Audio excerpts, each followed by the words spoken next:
The grand hall of Cthulhu shimmered with gold-tinted glass and cold disdain. Hundreds of alien nobles stood tall, towering reptilian bodies draped in scales of armor, wings folded tight, tails swishing with smug contempt. At the center of it all stood Princess Lasara, barely reaching their chests. She was small, even for her kind, a delicate, pale blue being whose crown looked too large for her head. Her eyes glimmered like the edge of a comet, but they were ringed with exhaustion. The High Regent's voice echoed through the chamber. By decree of the Council, the Cthulhu Empire demands strength. The princess has yet to complete her claiming, her trial of power. Without it, she is no queen, no leader, merely a symbol. Laughter rippled through the nobles. She can't even lift a plasma sphere. Let her rule the kitchens instead of the stars. Perhaps a human could help her. They love weaklings. Lasara flinched.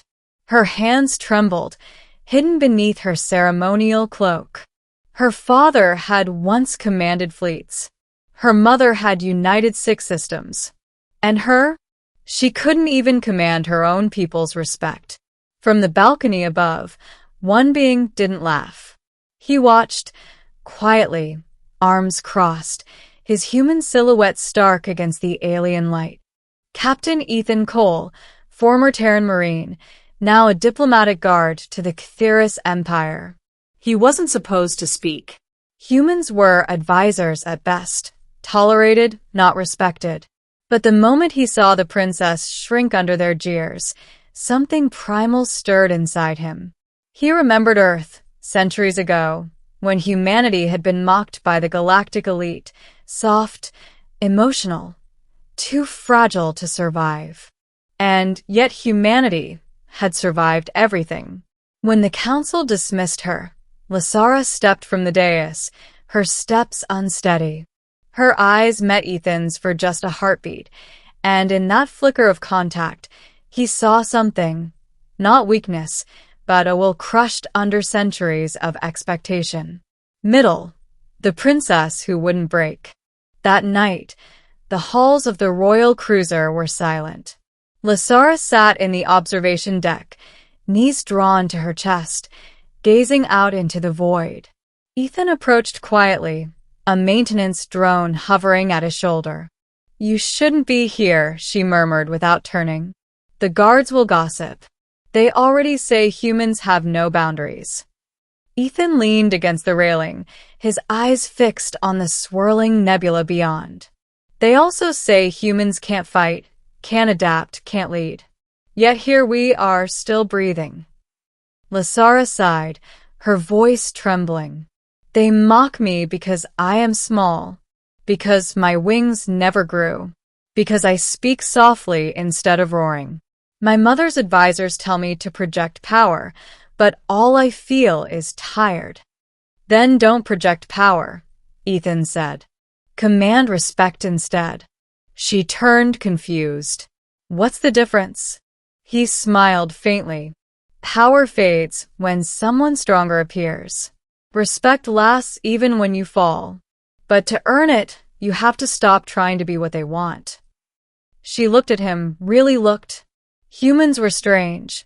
No scales, no armor, just soft skin and eyes that always seemed on the verge of a storm. But there was something about Ethan that made her chest tighten. "I wish I had your courage," she said. Ethan shook his head. "You've got more courage than you think. You just haven't used it yet." Their talk was interrupted by a sudden tremor. The deck lights flickered red. Emergency alert. An alien voice crackled over the comms. "Unidentified vessel approaching. Boarding pods inbound. Pirates. Cthulhu outcasts." Ethan's instincts kicked in. He grabbed Lasara's wrist. "Stay behind me." "No," she said, trembling, but she didn't pull away. "This is my ship. My people." He stared at her, saw the terror in her eyes, but also defiance. He nodded. "Then let's give them a reason to stop laughing." The attack. The first breach came through the engineering bay. Metallic screeches filled the corridors as pirates in jagged exo-armor stormed through. Ethan grabbed a plasma rifle from the wall rack, charging it up with a hiss. "You ever used one of these?" he asked Lasara. She blinked. "I've seen them in ceremonies." Right. Lesson 1. Don't point it at your feet. A shriek echoed. The pirates were close. Ethan shoved her behind a pillar. The first attacker rounded the corner. Ethan's shot hit him square in the chest, dropping him instantly. "Good shot," Lasara whispered. "Good advice," Ethan replied, grinning. As they advanced, Lasara used her command access to seal bulkheads, reroute power, and lock the pirates into isolated sections. Her hands flew across the console, her fear melting into focus. For the first time, she looked like what she was born to be, a leader. One pirate squad broke through a side corridor, cornering them near the life support bay. Ethan fired twice, then ducked as plasma bolts tore through the wall. The air filled with smoke and ozone. Lasara cried out. A glancing hit burned across her shoulder. She stumbled, her crown clattering to the ground. Ethan caught her before she fell, his arm wrapping around her waist. "Stay with me, princess." Her breath came in gasps. "I can't move my arm." He set her down gently, knelt, and pulled a field stim from his belt, injecting it near the wound. "This'll numb it." "Ethan," she whispered, eyes unfocused. They'll kill everyone if I fail again." "Then don't fail," he said. "Not while I'm still breathing." The pirates were regrouping. Ethan hoisted her onto his back, ignoring her protests. She was light, feather-light, her small frame barely weighing more than his combat pack. He sprinted through the smoke, laser fire chasing them. Every step burned his lungs, but he didn't stop. Behind them, the hull groaned, a decompression warning blaring. They dove into the command chamber just as the blast doors sealed. Ethan set her down, grabbing the captain's console. "We need to vent the outer ring, now." Lasara, pale but conscious, placed her trembling hand over the interface. "They'll die. They're pirates, princess. You don't owe them mercy." Her gaze hardened. For the first time, she gave the order. "Do it."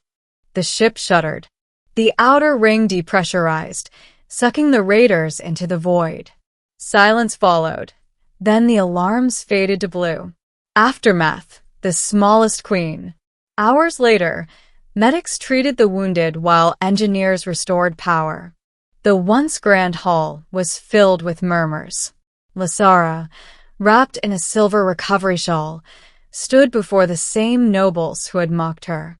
The High Regent sneered. "You nearly destroyed the cruiser. You should have evacuated instead of engaging." Before Lasara could respond, a voice cut through the chamber, deep, human, and defiant. "Evacuate? She saved your ship," Ethan said, stepping forward. "If it weren't for her command codes and her orders, you'd be floating debris right now." Gasps rippled through the nobles. A human, speaking for royalty? But Lasara didn't silence him. She stood taller, letting his words hang. Then she spoke. "Captain Cole is correct. I acted as my title demands. You call me weak because I am small. But size does not decide strength. Choice does." Her voice grew louder. "I made a choice to fight when others would flee. And I will continue to make those choices, even if you laugh, even if you doubt." A hush fell. For the first time, no one laughed. The High Regent opened his mouth, but stopped when Lasara raised her hand. "From this day," she said, "Ethan Cole of Earth is appointed my first human advisor. His courage is my example. His defiance is my lesson. Let any who mock him, or me, remember what happened aboard this ship." The chamber was silent.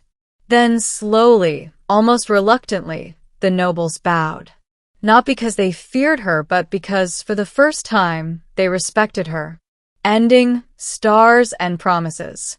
Later, Lasara stood once more on the observation deck. The stars burned quiet and steady. Ethan joined her, his arm bandaged, his expression tired but amused. "Congratulations, Your Majesty," he said softly. They didn't laugh this time. Lasara turned toward him, and for the first time, she smiled without hesitation. "You carried me through fire, Ethan. I should thank you." He chuckled. "You already did, by standing up to them." She looked away, her eyes glinting like a nebula. "Do humans always defy everyone around them?" "Pretty much," he said. "It's how we survive." Silence lingered, comfortable now. Then Lasara's voice dropped to a whisper. "When they mocked me, I thought I was alone. But when you stood beside me, I realized something." Ethan tilted his head. "Yeah, that maybe strength isn't about size or bloodline." She met his gaze. "Maybe it's about who stands with you when the world laughs." He smiled. "Then you'll do just fine, Your Majesty." Outside, the stars flared, the twin suns of Cthulhu casting gold light across her crown.